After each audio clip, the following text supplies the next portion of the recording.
ಸಮ್ಮೇಳನ 4ನೇದು.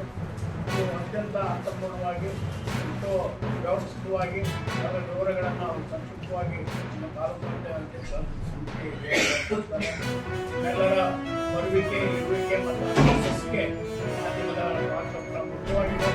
ಅವತ್ತು ನೀವು ನಮಗೆ ಸಹಕಾರವನ್ನು ಕೊಟ್ಟಿದ್ದೀರಿ. ಮುಂದಿನ ದಿನ ಒಂದು 8ನೇ ತಾರೀಕು ನಮ್ಮ ಹುಟ್ಟೂರಿನಲ್ಲಿ ನಡೀತೇವೆ.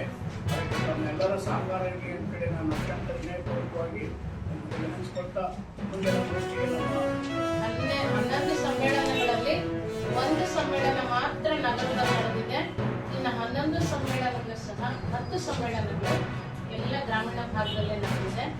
ಈ ಒಂದು ಸಮ್ಮೇಳನವನ್ನು ಸಹ ನಾವು ಗ್ರಾಮೀಣ ಭಾಗದಲ್ಲಿ ಮಾಡಬೇಕು ಅಂತೇಳಿ ಅದು ನಮ್ಮ ಜಿಲ್ಲಾಧ್ಯಕ್ಷರ ಹುಟ್ಟೂರಾದಂತಹ ಭಾಗದಲ್ಲಿ ಮಾಡಬೇಕು ಅಂತೇಳಿ ಬೆಳಿಗ್ಗೆ ಈ ಒಂದು ಕಾರ್ಯಕ್ರಮದ ಸಮ್ಮೇಳನದ ಸರ್ವಾಧ್ಯಕ್ಷರನ್ನಾಗಿ ನಾವು ಎಸ್ ಸಿದ್ದೇಶ್ ಕುರ್ಕಿ ಅವರನ್ನ ನಾವು ಆಯ್ಕೆ ಮಾಡಿದ್ದೀವಿ.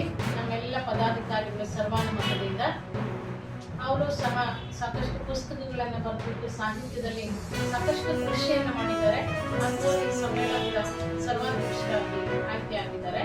ಜಿಲ್ಲಾ ಆಡಳಿತ ಮತ್ತು ಜಿಲ್ಲಾ ಸಚಿವರು ಮಾಡಿದಂಥ ದೌರ್ಜನ್ಯ ಮತ್ತು ಭ್ರಷ್ಟಾಚಾರ, ಮಣ್ಣನ್ನು ಲೂಟಿ ಮಾಡುವಂಥ ಕೆಲಸವನ್ನು KDP ಮೀಟಿಂಗ್ನಲ್ಲಿ ಪ್ರತಿಭಟನೆ ಮಾಡಿದಂಥ ಸಂದರ್ಭದಲ್ಲಿ ಅವ್ರ ಮೇಲೆ ಅನಾಯಾಸವಾಗಿ ಕಾಂತರಾಜ್ ಅಂತೇಳಿ ಅವನು ಟ್ರ್ಯಾಕ್ಟ್ರಿ ಇಲ್ಲ, ಅವನೂ ಇಲ್ಲ, ಆ ವ್ಯಕ್ತಿನ ಹೇಳಿ ಕರೆಸಿ ಭಾಳ ಒತ್ತಾಯ ಮಾಡಿ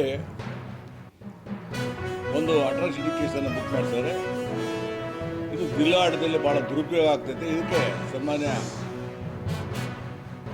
DC ಅವರಾಗಲಿ SP ಅವರಾಗಲಿ ನ್ಯಾಯವನ್ನು ಪರಿಶೀಲನೆ ಮಾಡಿ ಅಟ್ರಾಸಿಟಿ ಕೇಸನ್ನು ಬುಕ್ ಮಾಡಬೇಕು. ಯಾರೋ ಒಬ್ಬರು ಹೇಳಿದರು ಅಂತೇಳಿ ಮಾಡೋದು ಇದು ಭಾಳ ಒಳ್ಳೆಯದಲ್ಲ, ಒಳ್ಳೆ ವೃತ್ತಿನೂ ಅಲ್ಲ. ಇವತ್ತು ನಾವು ಇದ್ರ ಬಗ್ಗೆ ಈಗಾಗಲೇ ನಮ್ಮೆಲ್ಲ ಕಾರ್ಯಕರ್ತರು ಸಭೆ ಮಾಡಿ ಮಾತಾಡಿದ್ವಿ. ಜಿಲ್ಲಾಧ್ಯಕ್ಷರು ಒಂದು ಮೀಟಿಂಗನ್ನು ಕೂಡ ಕರೀತಾರೆ. ತುರ್ತಾಗಿ ಇನ್ನು 3-4 ದಿವಸದೊಳಗೆ ನಾವು ಎಲ್ಲಿ ದಾಳಿ ಮಾಡಬೇಕು, ಸತ್ಯಾಗ್ರಹ ಮಾಡಬೇಕು ಅನ್ನೋದೊಂದು ತೀರ್ಮಾನ ಮಾಡಿ ನಿಮಗೆ ಬಿಡುಗಡೆ ಮಾಡ್ತೀವಿ.